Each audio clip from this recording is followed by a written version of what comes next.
আমাদের জীবনে গুরুজনেরা, জ্ঞানী মানুষজন সবসময় একটা কথা বলেন, ধৈর্য ধরো।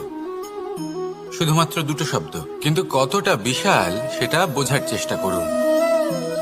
ছোট একটা অস্ত্র হাতে নিন এবং একটা বিশাল পর্বতে নিরন্তর প্রহার করতে থাকুন, ধৈর্য ধরে সেই কাজ করতে থাকুন।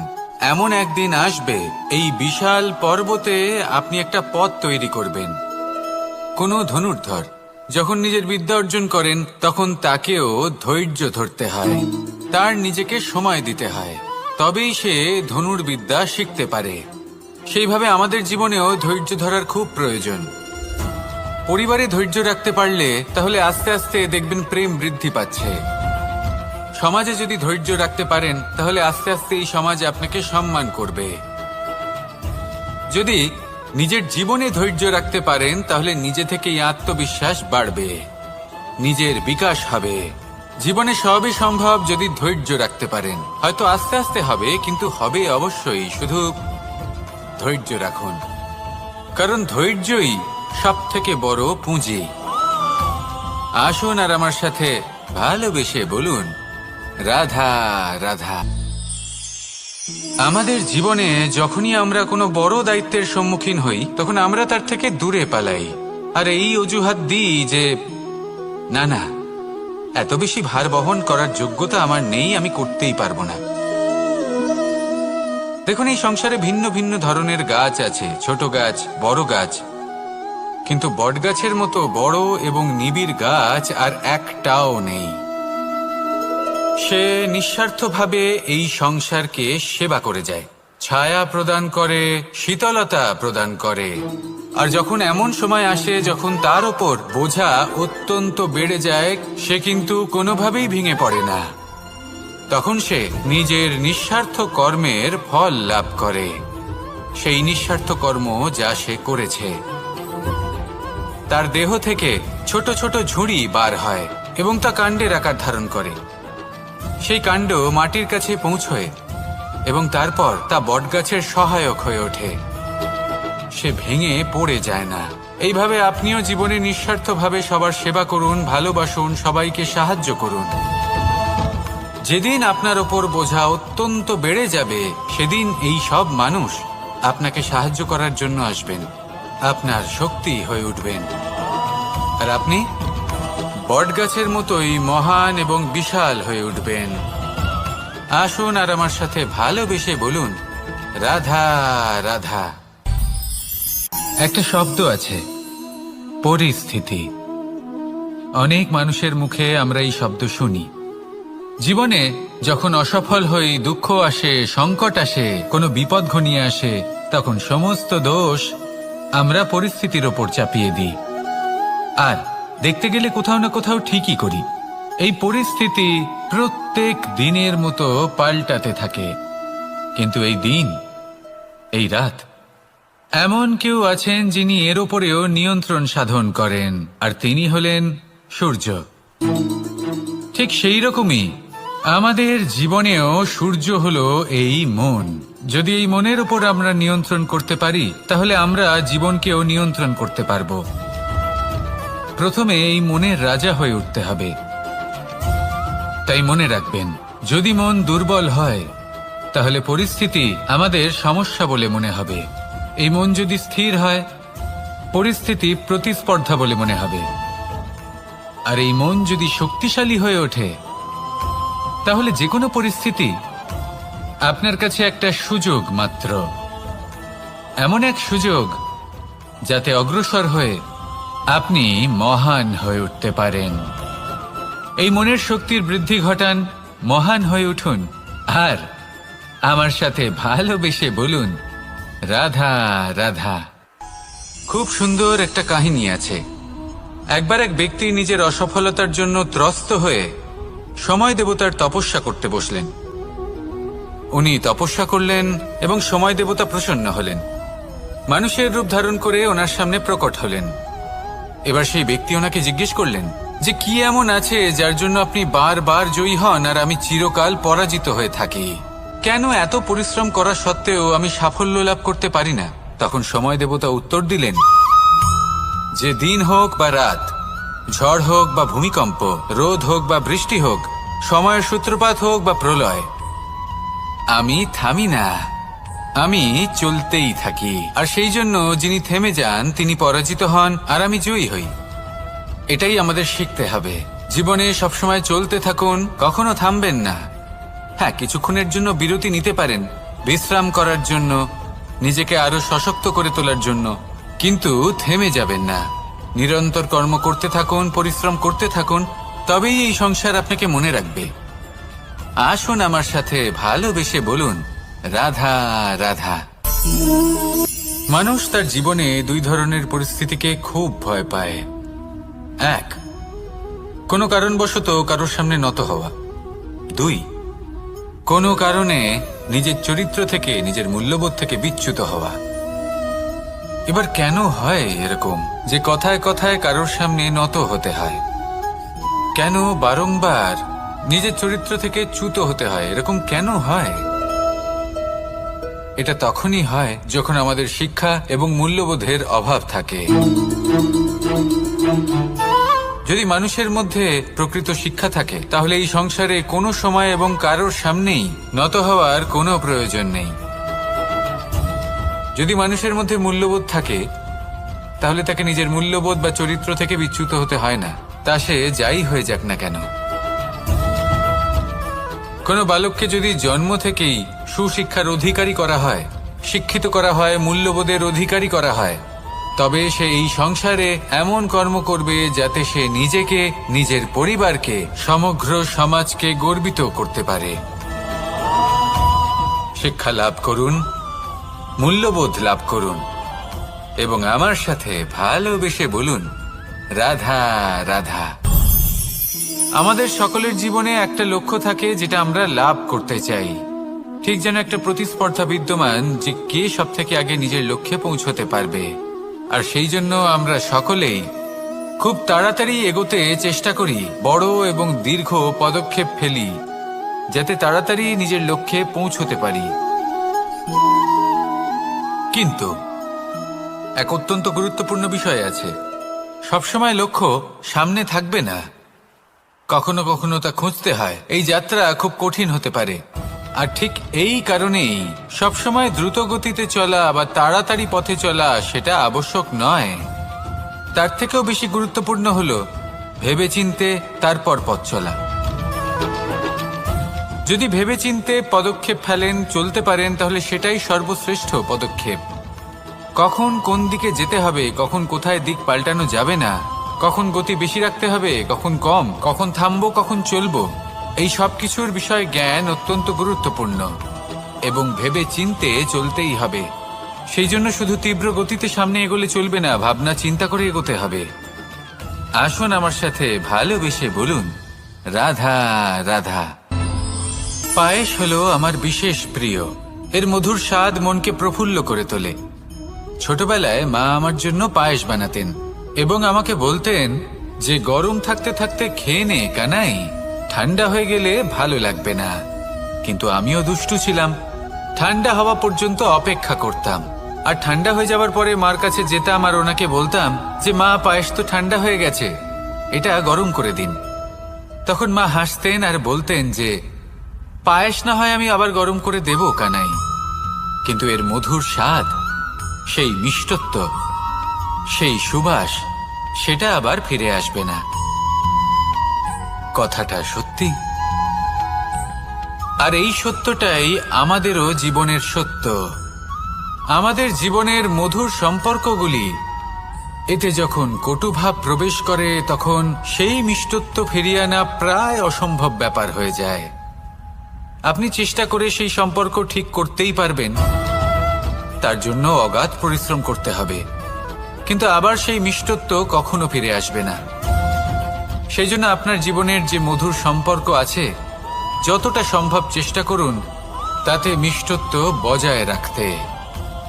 কটুভাব আসতে দেবেন না। আসুন আর আমার সাথে মধুর স্বরে বলুন, রাধা রাধা। শব্দ, শব্দ আসলে কি? শুধুই কয়েকটি অক্ষরের সমষ্টি, নাকি আমাদের বাণী, এই শব্দ এমন এক শক্তি যা কাউকে এই নিজের বশবর্তী করে ফেলতে পারে। শব্দ এমন এক অস্ত্র যা কাউকে ক্ষত বিক্ষত করে দিতে পারে।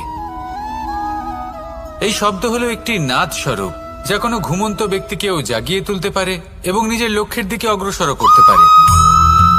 শব্দে এত শক্তি আছে যে কারোর মনে এতটা আঘাত দিতে পারে যে সে হয়তো জীবনে আর কখনো এগোতেই পারল না। তাহলে এই শব্দের প্রয়োগ খুব ভেবেচিন্তে করবেন। এবং এই শব্দের মতোই হলো নীরবতা। অনেক সময় এই নীরবতা আমাদের সহায়ক হয়ে ওঠে। অনেক সময় এটা আমাদের অনুশোচনাকে অনেক বেশি বাড়িয়ে তুলতে পারে।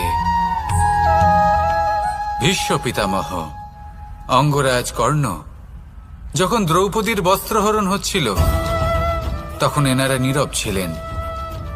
দুর্যোধনের বিরোধিতা করেননি, ওকে বাধা দেননি। আর তারপর কি হলো সেটা আপনারা সকলে জানেন। দেখতে গেলে নীরবতা চুপ করে থাকা, কিন্তু যদি কোনো দুষ্টের সামনে চুপ করে থাকেন, যদি তার বিরোধিতা না করতে পারেন, তাহলে এই নীরবতাই অনেক বড় পাপের আকার ধারণ করে। মনে রাখবেন আর আমার সাথে ভালোবেসে বলবেন, রাধা রাধা। আভূষণ। কার না ভালো লাগে এই আভূষণ? আমরা পরিশ্রম করি, ধন অর্জন করি আর আভূষণ কিনে থাকি, কখনো নিজের জন্য, কখনো বা তাদের জন্য যাকে আমরা ভালোবাসি, বা তাদের জন্য যাকে আমরা সম্মান করি। হয়তো সেই জন্যই সীতা চূড়ামণি ধারণ করেছিলেন এবং আমি সামন্তকমণি। কিন্তু এটাই কি সেই প্রকৃত আভূষণ যা আপনার মূল্য বৃদ্ধি করে? না। শ্রীরামের আভূষণ হলো ওনার নম্র ভদ্র ব্যবহার। মাতা সীতার আভূষণ হলো ওনার সততা, ওনার নিষ্ঠা, ওনার ত্যাগ। অর্জুনের আভূষণ ছিল ওনার একাগ্রতা। রাধার আভূষণ ওনার প্রেম। এই আভূষণ কোথাও নেই, আপনার মনে আছে। যদি আপনার মনে মিষ্টতা থাকে, তা শান্ত হয়, তাতে সততা থাকে, নিষ্ঠা থাকে এবং প্রেম থাকে, তাহলে আপনার অন্য আর কোনো আভূষণের কোনো প্রয়োজন নেই। আপনি যতই ভিড়ের মাঝে থাকুন, আপনার ঔজ্জ্বল্য চোখে পড়বে। আসুন আর আমার সাথে ভালোবেসে বলুন, রাধা রাধা। এই সংসারের সবথেকে বড় সত্যি হলো জন্ম এবং মৃত্যু, কিন্তু আরো বড় একটা সত্য আছে, মিত্র এবং শত্রু, যা আমাদের সকলের জীবনে থাকে। মিত্র সে যে আমাদের সঙ্গ দেয় এবং সংসারের সবথেকে উঁচু শিখরে আমাদের নিয়ে যায়, এবং শত্রু সে যে যে কোনো মুহূর্তে যে কোনো শিখর থেকে আমাদের নিচে ফেলে দিতে পারে। এবার বিচিত্র ব্যাপার হলো এটাই যে আমরা নিজেরাই এদের সাথে নিয়ে চলি, নিজেরাই এদের পালন করি। তা কি করে? প্রথমে বুঝুন এই মিত্র এবং শত্রু কারা। আপনার নিজের মন, আর কেউ নয়। এই মনই হলো মিত্র যখন তাতে ভারসাম্য বজায় থাকে, তা নিয়ন্ত্রিত থাকে, তা পবিত্র হয়। কিন্তু যদি এই মন অনিয়ন্ত্রিত হয়ে পড়ে, যদি আপনাকে সে নিয়ন্ত্রণ করতে শুরু করে, তখন সেই আপনার সবথেকে বড় শত্রু হয়। সেই জন্য এই মনের ওপর নিয়ন্ত্রণ রাখতে শিখুন, এতে ভারসাম্য বজায় রাখতে শিখুন। তাহলে আপনি এমন এক বন্ধুকে পাবেন যে আপনাকে এই সংসারের শিখরে পৌঁছে দেবে। আসুন আমার সাথে ভালোবেসে বলুন, রাধা রাধা। ঈশ্বর আসলে কে? সংসারের বেশিরভাগ মানুষের কাছে ঈশ্বর হলেন এই সংসারের রচয়িতা, পালনকর্তা। কারোর কাছে উনি জ্ঞাতা, কারোর কাছে উনি হলেন আস্থার প্রতীক, আবার কারোর জন্য শুধুমাত্র অন্ধ বিশ্বাস। কিন্তু এই ঈশ্বর কি কোনো শরীর, নাকি একটা বোধ, নাকি শুধুই শ্রদ্ধা? ঈশ্বর হলেন তিনি যিনি হলেন আপনার ইষ্ট। সেই জন্যই তো গুরু, মাতা, পিতা এনাদেরও ঈশ্বরই বলা হয়েছে। যাদেরকে আমরা ঈশ্বর বলে মনে করি, যারা আমাদের ইষ্ট, তাঁরা আমাদের একটি পথ দেখান, একটি দিকে চালিত করেন। সেই পথে চলে আপনি শুভ কর্ম করতে পারেন, আর যখন কোনো ব্যক্তি তার ঈশ্বরের আদেশ পালন করেন তখন সে নিজে থেকেই শুভ পথে অগ্রসর হয়ে যান। বেশ কয়েকজন মানুষ ঈশ্বরের ওপর আস্থা রাখেন এবং ভাবেন যে অনুচিত কোনো কাজ করা উচিত নয়, ঈশ্বর দেখছেন। ওনারা ভয় পান যে কোনো অনুচিত কর্ম করলে কে জানে তার পরিণাম কি হবে। এমন অনেক ব্যক্তি রয়েছেন যারা ঈশ্বরকে বিশ্বাস করেন এবং জানেন যে ঈশ্বর তাদেরকে দেখছেন, তাই যে যে শুভ কর্ম ওনারা করেছেন তার ফল তারা অবশ্যই পাবেন। এবার আপনি ভয় পেয়ে ঈশ্বরকে বিশ্বাস করবেন নাকি বিশ্বাসের দ্বারা ঈশ্বরকে বিশ্বাস করবেন, সেই সিদ্ধান্ত আপনারই।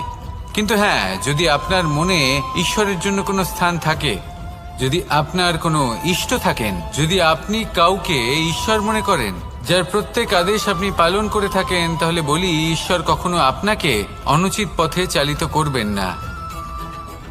আসুন আমার সাথে ভালোবেসে বলুন, রাধা রাধা। এই সংসারে ভিন্ন ভিন্ন ধরনের গাছ আছে, অসংখ্য ধরনের প্রজাতি আছে। কিছু গাছ পাতা দিয়ে থাকে, কিছু ফুল, কিছু ফল। কেউ ছায়া প্রদান করে, কেউ শীতলতা প্রদান করে, কেউ নিজেকে খুব কষ্ট দিয়ে এই সংসারের বিকাশে সহায়ক হয়ে ওঠে। কিন্তু এই সবার মধ্যে একটা বিষয় কিন্তু সমান, এরা প্রত্যেকেই পাতা ছাড়া, ফুল ছাড়া, ফল ছাড়া জীবিত থাকতেই পারে, কিন্তু কোনো বৃক্ষই শিকড় ছাড়া বেঁচে থাকতেই পারে না। এটাই হলো রাধার। ঠিক সেইভাবেই আমাদের জীবনে শক্তি হোক, ধন হোক বা সাফল্য হোক, আমাদের বা আমাদের পরিবারের প্রসন্নতাই হোক, এই সব কিছুর আধার হলো, সবকিছুর মূল হলো পরিশ্রম। তাই জীবনে চিরকাল পরিশ্রম করতে থাকুন। যদি আপনি জীবনে মহান হবার পথে অগ্রসর হতে চান, তাহলে পরিশ্রম করুন। এই পরিশ্রম দ্বারাই নিজের পরিবারকে প্রসন্ন করুন, নিজের বন্ধুদের প্রসন্ন করুন, এই সমাজকে গর্বিত করুন।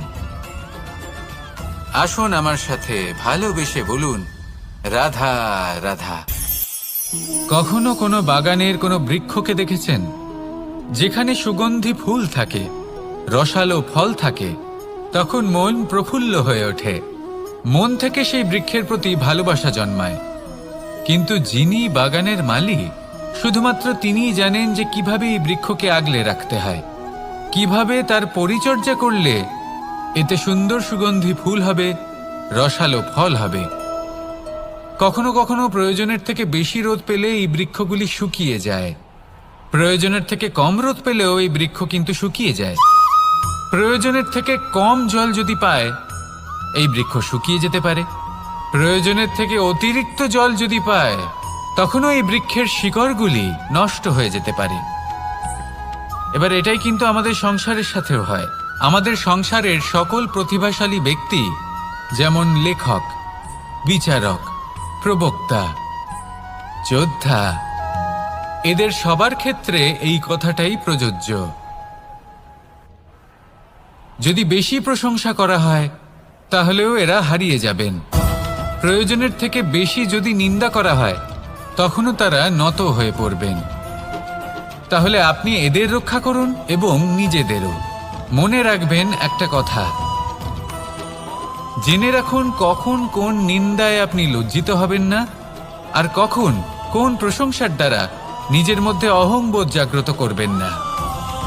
এই মন সুপ্রসন্ন হয়ে বলবে, রাধা রাধা।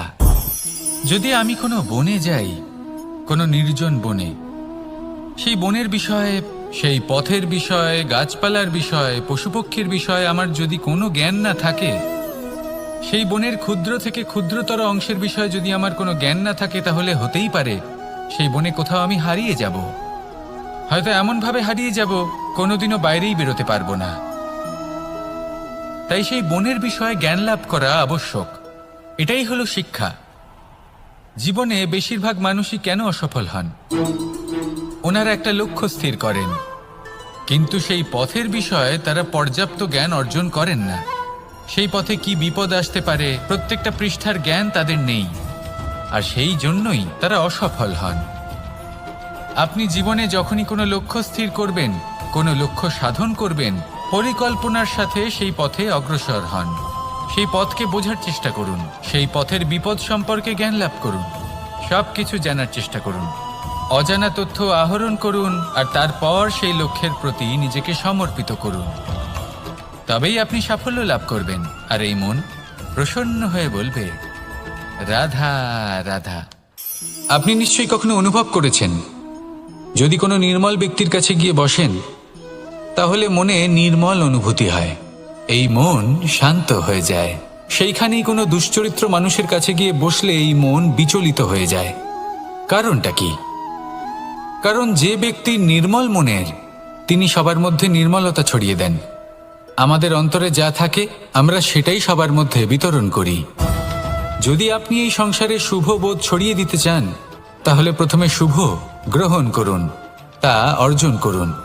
এই সংসারে জ্ঞানের শক্তি লাভ করুন, আর সেই জ্ঞানের শক্তি সংসারে বিতরণ করুন। শান্তি এবং সন্তোষ প্রদান করুন। কারণ যেমন বীজ এই সংসারে বপন করবেন, তেমনই ফল আপনি লাভ করবেন। যেমন দেবেন তেমন ফিরেও পাবেন। এই সংসারে জ্ঞান প্রদান করুন, শান্তি প্রদান করুন, সন্তুষ্টি প্রদান করুন। এই সংসারে ভালোবাসা বিতরণ করুন, আর এই প্রেম ভাব নিয়েই বলুন, রাধা রাধা। এই সংসারে দুই ধরনের মানুষ দেখা যায়, এক সরল, দুই জটিল। এবার এই যে সরল ব্যক্তি থাকে, তাদের এই সমাজ দুর্বল মনে করে। এমনিতে দেখতে গেলে জলও সরল, বায়ুও সরল। ওনারা যেদিকে চাইবেন প্রবাহিত হতে পারেন, এনাদের যে আকার দেবেন সেটাই ধারণ করবেন। কিন্তু এরা বাস্তব রূপ ধারণ করলে তখন কি হয়? এই জল এমন এক ধারায় পরিণত হয় যে অনেক বড় বড় পাথরকে খণ্ডিত করে দিতে পারে। এই বায়ু এমন এক চক্রবাতে পরিণত হয় যা সংসারে বিনাশ ডেকে আনে। তাই যে ব্যক্তি সরল, তার সরলতাকে সম্মান করুন, তাকে সম্মান করুন, তাকে ভালোবাসা দিন। আর আমার সাথে ভালোবেসে বলুন, রাধা রাধা। খেলা খেলতে কে না ভালোবাসেন? আমরা প্রত্যেকেই যখন সময় পাই, সুযোগ পাই, তখনই আমরা কোনো খেলা খেলি। খেলার সময় দুই ধরনের মানুষ ওখানে থাকেন, এক যারা অংশগ্রহণ করেন, আর দুই যারা দেখতে থাকেন, যারা দর্শক হয়ে দেখেন, যারা নিজের পক্ষের বিজয়ের ফলে উচ্ছ্বসিত হয়ে থাকেন, পরাজয়ের ফলে শোক পালন করেন, পরামর্শ দিয়ে থাকেন। আর বিজয়ী কে হন? বিজয়ী তিনি হন যিনি অংশগ্রহণ করেন। নির্বাচনে আপনাকে করতে হবে, আপনি কি করতে চান? আপনি কি খেলোয়াড় হতে চান, নাকি আপনি দর্শক হতে চান? যদি আপনি বিজয়ের আনন্দ লাভ করতে চান, সেই রোমাঞ্চ অনুভব করতে চান, তাহলে খেলতে হবে। ময়দানে আপনাকে নামতেই হবে। পরাজয়ের সম্ভাবনার ভয়ের সাথে আপনাকে লড়াই করতেই হবে। বিপক্ষের আহ্বানকে স্বীকার করতেই হবে, খেলোয়াড় হয়ে উঠতে হবে। তবেই এই বিজয়ের সম্ভাবনা থাকবে। আসলে কি, দর্শক হয়ে পরামর্শ দেওয়া অত্যন্ত সহজ, ময়দানে নেমে অংশগ্রহণ করা অত্যন্ত কঠিন। আর এখানে যেটা সহজ, তা আপনাকে বিজয়ের পথে কখনোই নিয়ে যাবে না। আসুন আমার সাথে ভালোবেসে বলুন, রাধা রাধা। এই সংসারে মানুষ জন্মগ্রহণ করেন, বড় হতে থাকেন, পুরুষার্থ লাভ করেন, অর্জন করেন। অর্জন করা আসলে কি? বেশিরভাগ মানুষ বলেন অর্জন করা অর্থাৎ ধন সম্পত্তি অর্জন করা। আর কি অর্জন করা যায়? আর কি লাভ করা যায়? আসল প্রশ্ন হলো এটাই যে কি এমন আছে যা বাস্তব রূপে অর্জন করার যোগ্য। তা হলো ব্যবহার, জ্ঞান এবং সন্তোষ। কেন? কারণ আপনি যখন এই সংসার ছেড়ে চলে যাবেন, তখন আপনার ধন সম্পত্তি আপনাকে বিদায় জানাতে আসবে না। আপনাকে বিদায় জানাতে আসবে আপনার আপনজন, যাদের সাথে আপনার সুসম্পর্ক ছিল। সমগ্র সংসারে সহস্র মানুষ ধন অর্জন করে থাকেন। শ্রেষ্ঠ মানুষ হলেন তিনি যিনি ব্যবহার, জ্ঞান এবং সন্তোষ অর্জন করে থাকেন, একে সকলের মধ্যে বিতরণ করেন। তাই এটাই করুন, আর আমার সাথে ভালোবেসে বলুন, রাধা রাধা। এই সংসারের আরম্ভ থেকে এখনো পর্যন্ত এবং ভবিষ্যতেও একটা যুদ্ধ আছে যা হয়ে চলেছে, চলতেই থাকবে। পাপ এবং পুণ্যের মধ্যে যুদ্ধ, সত্য এবং অসত্যের মধ্যে যুদ্ধ। এই যুদ্ধ চলেই আসছে, আর এই যুদ্ধে যারা লড়েন তাদের আমরা সবসময় জয় জয়কার করি। আর যারা এই জয় জয়কার করেন তাদের প্রত্যেকের একটা বিশেষ গুরুত্ব থাকে। যখনই কোনো যোদ্ধা যুদ্ধক্ষেত্রে ক্লান্ত হয়ে পড়ে, শক্তিহীন হয়ে পড়ে, তখন এরা জয় জয়কার করে, শঙ্খ বাজাতে থাকে। সেই যোদ্ধাকে অনুপ্রেরিত করে, শক্তি এবং সাহসে ভরিয়ে তোলে, আর তখন সেই যোদ্ধা সেই যুদ্ধকে এগিয়ে নিয়ে যেতে পারে। যখন শ্রীরাম লঙ্কা যাত্রা করার জন্য সেতু তৈরি করছিলেন, তখন একটা ছোট্ট মিষ্টি কাঠবিড়ালি নিজের মুখে মাটির টুকরো বয়ে নিয়ে গিয়ে তার সাধ্যমতো তাকে সাহায্য করছিল। শ্রীরাম দেখলেন এবং বললেন যে ও তো সবার মনোবল বৃদ্ধি করছে, সবাইকে প্রেরিত করছে। ও বলল যে আমি এত ছোট হয়েও যদি এই কাজ করতে পারি, তাহলে আপনারা সবাই কেন পারবেন না? এটাই হলো সেই সকলের মাহাত্ম্য, যারা জয় জয়কার করেন, অনুপ্রেরিত করেন, সাহস যোগান। ওনারা সেই ব্যক্তি যারা একজন যোদ্ধার মধ্যে যুদ্ধকে জয় করার শক্তি প্রদান করেন। আসুন আমার সাথে ভালোবেসে বলুন, রাধা রাধা। সংসারে আমাদের জীবনে যখন কোনো সুখ বা দুঃখ আসে, তার জন্য আমরা কাউকে না কাউকে অবশ্যই দায়ী করে থাকি, তাই না? এই ব্যক্তি আমাদের সাথে এরকম কাজ করেছেন, তাই আমার সাথে এমন হলো। ওই ব্যক্তি যদি এমনটা না করতেন, তাহলে আজ আমি ওই স্থানে পৌঁছতে পারতাম। সবই আপনার দৃষ্টিভঙ্গির ওপর নির্ভরশীল, আর যদি আপনার দৃষ্টিভঙ্গি এমন হয়, তাহলে তা অনুচিত। সত্যি কথা বলতে, এই সংসারে ভিন্ন ভিন্ন ধরনের মানুষ আছে। এটা আপনার ওপর নির্ভর করছে কিভাবে তাদের স্বাগত জানাবেন। একবার ভাবুন, আমি আমার দুটো হাত সামনে নিয়ে এলাম, দুটো মুঠো খুলে দিলাম। দুই প্রকারের মানুষ আসবেন, কিছু না কিছু দিয়ে যাবেন। এই মুঠো যদি আমি বন্ধ করে দিই, তাহলে না কেউ আমাকে কিছু দিতে পারবে, না আমার কিছু যাবে আসবে। নিশ্চয়ই বুঝতে পারছেন এই দুই ধরনের ব্যক্তি কারা এবং তারা কি দিয়ে যান।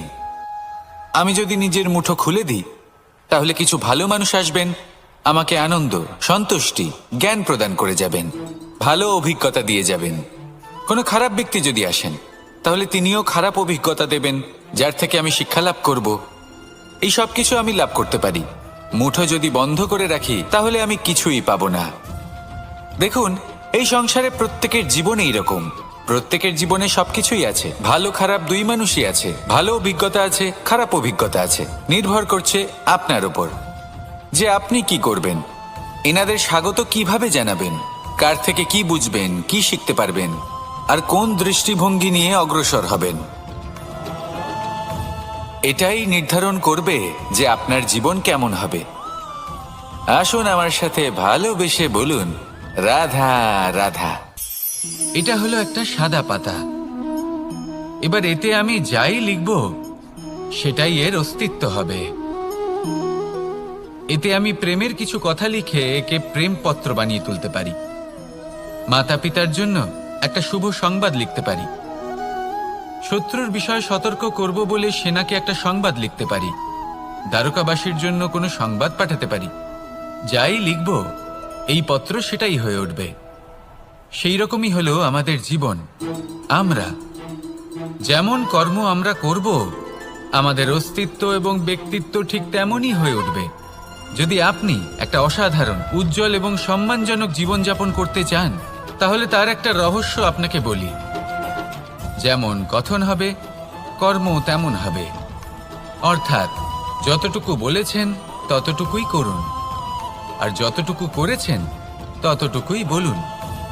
এই একটা নিয়ম যদি আপনারা পালন করেন, তাহলে এই সংসারের সমস্ত পণ্ডিত আপনাকে অবশ্যই সম্মান করবেন। তাহলে এটাই করুন, আর আমার সাথে ভালোবেসে বলুন, রাধা রাধা। কখনো কোনো পাখিকে দেখেছেন? যখন সে প্রথমবার উড়তে চেষ্টা করে, সে বাসা থেকে মাটিতে পড়ে যায়, কিন্তু সে হার মানে না। চেষ্টা করতে থাকে, করতেই থাকে, ডানা ঝাপটাতে থাকে, আর তারপর সে উড়তে শেখে। গোল শালগ্রাম শিলাকে দেখুন, পর্বত থেকে খসে পড়ে, ধাক্কা খায়, জলের প্রবাহ দ্বারা ঘর্ষিত হয়, তারপরে তা শালগ্রামে পরিণত হয়। ভেবে দেখুন, যদি কোনো পাখি প্রথমবার উড়তে গিয়ে এটা ভাবে যে না না, যদি আমি পড়ে যাই তবে, আমার যদি আঘাত লাগে তবে, আর যদি ভয়ের কারণে সে শুরুই না করতে পারে, চেষ্টাই না করে, তাহলে কি সে উড়তে শিখবে? এর দ্বারা ভয়ভীত হবেন না। আসুন আর আমার সাথে ভালোবেসে বলুন, রাধা রাধা। যদি আমি আমার চোখ বেঁধে কোনো একটা নির্দিষ্ট দিকে নিজের সমস্ত শক্তি প্রয়োগ করে ছুটে যাই, তাহলে কি হবে? আমি কোথাও ধাক্কা খেতে পারি, নিজের ক্ষতি করতে পারি, কোথাও পড়ে যেতে পারি, তাই না? অর্থাৎ এটা নিশ্চিত এই কাজ আমার করা উচিত নয়। কিন্তু আজকের দিনে প্রত্যেকটা মানুষ এই কাজই করছেন, তাই না? কোনো কাজ করার পূর্বে সেই কাজের বিষয়ে সম্পূর্ণ তথ্য কোথায় সংগ্রহ করছেন? শুধু এটুকু জানেন যে এই কাজটা করলে কত ধন অর্জন করবেন আর কত নাম হবে, আর ব্যাস সামনে এগিয়ে যান। এটা উচিত নয়। পূর্ণরূপে যে কোনো কাজ করার আগেই সেই কাজের বিশ্লেষণ করে নেওয়া উচিত, তা বুঝে নেওয়া উচিত, এবং সেই বিষয়ে অবশ্যই খেয়াল রাখা উচিত যে আপনার শরীর এবং আপনার মন এই কাজ করার জন্য কি প্রস্তুত রয়েছে। যদি তা না হয়, তাহলে প্রথমে নিজেকে শুধরে নিন, তারপরে সেই কাজ করুন। যদি এইভাবে জীবনে সামনে এগোন, তাহলে সাফল্যের সম্ভাবনা জীবনে অনেক বেশি বেড়ে যাবে। তাহলে এটাই করুন, আর আমার সাথে ভালোবেসে বলুন, রাধা রাধা। এই সংসারের সব থেকে বড় যোদ্ধা কে? কেউ বলবেন অর্জুন, কেউ বলবেন ভীম, কেউ বলবেন হনুমান, আদি ইত্যাদি। কিন্তু এই সংসারের সব থেকে বড় যোদ্ধা আপনার মনের ভেতরে আছে, আপনার মনের মধ্যে আছে। সেই ব্যক্তি সব থেকে উঁচুতে পৌঁছতে পারেন যিনি নিজের অন্তরের খামতি বুঝতে পারেন, নিজের দোষ বুঝতে পারেন, তার সাথে লড়াই করেন এবং তার উপর বিজয় লাভ করেন। যে ব্যক্তি এটা শিখতে পারেন, যে ব্যক্তি এটার উপর জয়লাভ করতে পারেন, তিনি হলেন সব থেকে বেশি শক্তিশালী, সব থেকে বেশি বীর এবং সব থেকে বেশি পরাক্রমী ব্যক্তি। আমরা সকলে এই সংসারকে পাল্টাতে চাই। তার জন্য প্রথম পদক্ষেপ আপনাকে নিতে হবে, নিজেকে দোষমুক্ত করতে হবে। যদি মানুষ নিজের অন্তরের দোষ বুঝতে পারেন এবং নিজেকে দোষমুক্ত করতে পারেন, তাহলে এই সংসার নিজে থেকেই দোষমুক্ত হয়ে যাবে, তাই না? তাহলে নিজেকে দোষমুক্ত করুন আর আমার সাথে ভালোবেসে বলুন, রাধা রাধা। মানুষের জীবন সবসময় ন্যায় আর অন্যায়ের মাঝে ঘুরপাক খেতে থাকে। প্রত্যেক মানুষের মনে হয় কোথাও না কোথাও তার সাথে অন্যায় হচ্ছে। কেউ বলেন যে ভাগ্য আমার সাথে অন্যায় করেছে, কেউ আবার বলেন এই সংসার আমার সাথে অন্যায় করেছে। আর প্রত্যেকেই ন্যায় বিচার চাইতে বৈঠক দাবি করে বসেন। কখনো এই বিচার গৃহে যান, আবার কখনো ওই বিচার গৃহে। যদি সত্যি কথা বলি, এই সংসারের সব থেকে বড় বিচার গৃহ আপনার কাছেই রয়েছে, আপনার মন। আপনার মনই হলো সব থেকে বড় বিচার গৃহ। এ খুব ভালো করেই জানে কি শুদ্ধ আবার কি অশুদ্ধ, এর শুভ অশুভর জ্ঞান রয়েছে, এ সব জানে। দেখতে গেলে প্রত্যেকটা মানুষ যদি নিজের মনের কথা শোনেন, তাহলে তিনি ভালোভাবেই বুঝতে পারবেন তিনি কি উচিত করেছেন আর কি অনুচিত। দিনে একবার রাত্রের নিদ্রায় যাওয়ার পূর্বে নিজের সাথে বসুন, চোখ বন্ধ করুন আর বিচার করুন আজ আপনি কি উচিত করেছেন আর কি অনুচিত। আপনার মন সঠিক বিচার তখনই করে দেবে। আসুন আমার সাথে ভালোবেসে বলুন, রাধা রাধা। আপনি কখনো কোনো পাথরের বুক চিরে বয়ে চলা কোনো নদী দেখেছেন? পাথর নদীর সামনে নত হয়ে যায়, তাকে বাধা দিতে চেষ্টা করে কিন্তু কখনো বাধা দিতে পারে না। এই নদী হলো ততটাই শক্তিশালী, কিন্তু এর আরম্ভ কোথা থেকে হয়? দূরে কোথাও কোনো পর্বতের চূড়াতে এক বিন্দু জল ঝরে পড়ে আর তার সাথে হিম গলিয়ে দেয়। তারপর জলের শক্তি বৃদ্ধি পায়, তারপর অনেক বিপদের সম্মুখীন হয় আর অনেক ধরনের বাধা সে অতিক্রম করে। তার শক্তির এতটাই বৃদ্ধি হয় যে তাকে বাধা দেওয়া একেবারেই অসম্ভব ব্যাপার হয়ে যায়। দেখুন, নদী তো মহান বটেই, কিন্তু তাকে মহান করে তুলেছে কে? সেই সকল বিপদ যার থেকে ও কখনো পালায়নি। সেইভাবেই আমাদেরও বিপদ থেকে পালিয়ে গেলে হবে না, তার সম্মুখীন হতে হবে সাহসের সাথে, পূর্ণ শক্তি প্রয়োগ করে। তবেই আমরা শিখতে পারবো, তবেই আমরা সামনে এগোতে পারবো। যদি আপনি জীবনে কুন্দন হয়ে উঠতে চান, তাহলে জ্বলন সহ্য করতেই হবে। আসুন আমার সাথে ভালোবেসে বলুন, রাধা রাধা। এ হলো গোলাপ ফুল। একে আমরা সকলেই চিনি। সমগ্র সংসার ভালোবাসে এই পুষ্পকে। এই ফুল দেখতেও সুন্দর। সবথেকে বেশি গুরুত্বপূর্ণ কথা হলো এর সুগন্ধ, যা দূর দূরান্ত থেকে ব্যক্তিদেরকে আকৃষ্ট করে। এই সুন্দর পুষ্প একটু মন দিয়ে দেখলেই দেখা যায় এর নিচে কাঁটা রয়েছে। এই সংসার বলে, এ প্রকৃতির কেমন রচনা, এত কোমল পুষ্প, এটা কি তীক্ষ্ণ কাঁটা সহ প্রস্ফুটিত হয়? এটাই হলো জীবনের সত্য। আমাদের অন্তরের সদ্গুণ, সেগুলিও এই ফুলের মতোই সুন্দর। সংসার এর সৌন্দর্য দেখতে পায়, এর সুগন্ধ চতুর্দিকে ছড়িয়ে পড়ে। কিন্তু এই সদ্গুণ জাগ্রত করে তোলার জন্য কঠোর পরিশ্রম করতে হয়, প্রতিনিয়ত চেষ্টা করে যেতে হয়। তাই জন্য যদি আপনি জানেন আপনার পথ উচিত কিন্তু তা কাঁটায় পরিপূর্ণ, তাহলে থামবেন না, চলতে থাকুন। একবার যদি অন্তরের সদ্গুণ জাগ্রত হয়, তাহলে এই সংসার এর সৌন্দর্য দেখবে আর সুগন্ধে আকর্ষিত হয়ে আপনার কাছে আসবে। এই মন, এই জীবন প্রসন্ন হয়ে বলবে, রাধা রাধা। মোহনের বাঁশির এই সুর, এই সঙ্গীত কার না পছন্দ হয়? সবারই খুব ভালো লাগে। এবার এই সুর আসে কোথা থেকে? কেউ বলবেন কৃষ্ণের হৃদয় থেকে। সত্য কথা, এই সুর হৃদয় থেকে নির্গত হয় এবং প্রকট হয় এই বাঁশি থেকে। এই বাঁশিটাকে দেখুন, এই ছিদ্রগুলি দেখুন, প্রত্যেকটা সুর থেকে নিজস্ব একটা স্বর নির্গত হয়। এবার যে ব্যক্তি এই সমস্ত সুর এবং স্বর বুঝতে পারেন, এতে নিপুণ, তিনি এই বাঁশির দ্বারা যে সুর নির্গত করবেন তা তো মধুর অবশ্যই হবে। এবার জীবনের সাথেও কিছুটা এরকমই ঘটে। জীবনের কিছু নীতি থাকে, অর্থ, কুটুম্ব এবং আধ্যাত্মিক। যদি জীবনের প্রত্যেকটা মুহূর্ত সুখময় হয় এরকম আপনি চান, তাহলে এই তিনটি নীতিতে আপনাকে নিপুণ হতে হবে। কোনো একটি বিশেষ নীতির প্রতি যদি আপনি বেশি ঝুঁকে পড়েন, তাহলে বাকি দুই নীতি থেকে যা সুখ লাভ করা সম্ভব তা পারবেন না। ধন অর্জন করতে হবে পরিবারের জন্য, পরিবারের সুখ মনের শান্তির জন্য, মনে শান্তির প্রয়োজন মনের শুদ্ধতার জন্য। যখন এই মন শুদ্ধ হবে, জীবন শুদ্ধ হবে, পবিত্র হবে, সুন্দর হবে এবং ভালোবেসে বলবে, রাধা রাধা। জল, এ হলো জীবনের আধার, পঞ্চতত্ত্বের মধ্যে একটি, আর অত্যন্ত বিশেষ। এর থেকে অনেক বড় শিক্ষা পাওয়া যায়। এই জল, গন্তব্যের বিষয়ে এর স্পষ্ট ধারণা আছে।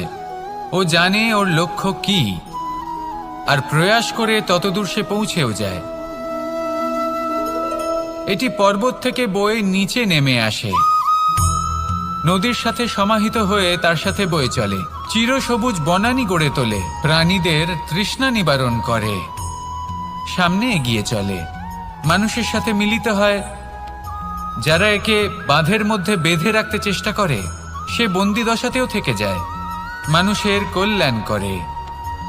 তারপর বাঁধ থেকে মুক্তি পেয়ে এগিয়ে চলে, কোথাও ধাক্কা খায়, কোথাও বাধা পড়ে, কোথাও যদি পথ খুঁজে না পায় তাহলে পথ খুঁজেই নেয়, আর যেখানে পথ থাকে না সেখানে পথ বানিয়ে নেয়। আর শেষ পর্যন্ত নিজের লক্ষ্যে পৌঁছেই যায়, অর্থাৎ সমুদ্রে গিয়ে সমাহিত হয়ে যায়। আমাদেরও কিছুটা এরকমই হয়ে উঠতে হবে। যেখানেই যাবেন সকলের কল্যাণ করুন, সামনে এগোন। আপনি কোথাও পড়ে গেলে, ধাক্কা খেলে আঘাত লাগবেই, উত্থান পতন লেগেই থাকে। সামনে এগোতে থাকুন। কোথাও পথ না পেলে তা খুঁজে নিন, কোথাও পথ না থাকলে তা বানিয়ে নিন। নিজের গন্তব্যের কথা সবসময় মনে রাখুন। শেষ পর্যন্ত নিজের মোক্ষ লাভ আপনি অবশ্যই করবেন। আর আমার সাথে ভালোবেসে বলুন, রাধা রাধা।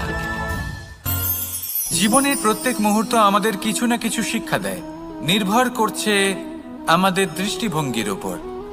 যেমন নদী হলো আমার অত্যন্ত প্রিয়। নদীতে ভ্রমণ করতে আমার খুব ভালো লাগে। কি বলেন? নদীতে সবসময় নতুন কিছু থাকে, ও পুরনো কিছুই নিয়ে বসে থাকে না। সবসময় প্রবাহমান, কখনো থামে না। ততক্ষণ থামে না যতক্ষণ না সাগরে গিয়ে সমাহিত হচ্ছে। ঠিক এইভাবেই আমাদেরও উচিত নিজের জীবন অতিবাহিত করা, নদীর মতো। প্রত্যেক মুহূর্ত নতুন, তাই সেইভাবেই জীবন যাপন করুন। পুরনো কিছুই একত্রিত করে রাখবেন না, বিগত স্মৃতির মাঝে নিজেকে হারিয়ে ফেলবেন না। এই যে বর্তমান, এই যে মুহূর্ত, সেটাই হলো সর্বশ্রেষ্ঠ। এর মাঝেই জীবন যাপন করুন। নদীর মতো প্রবাহমান হতে শিখুন। আপনি শিখে গেলে তাহলে মনে রাখবেন, আমার আপনার মাঝে বিচরণ করতে বড়ই ভালো লাগবে। যে ব্যক্তি আনন্দের সাথে জীবনের প্রত্যেকটা মুহূর্ত অতিবাহিত করে কোনো চিন্তা ছাড়াই, প্রবাহমান হয়, কখনোই থামে না, যতক্ষণ না মুক্তি লাভ করছেন, এমন ব্যক্তির মধ্যেই রাধাকৃষ্ণ বসবাস করেন। তাহলে আসুন আমার সাথে ভালোবেসে বলুন, রাধা রাধা।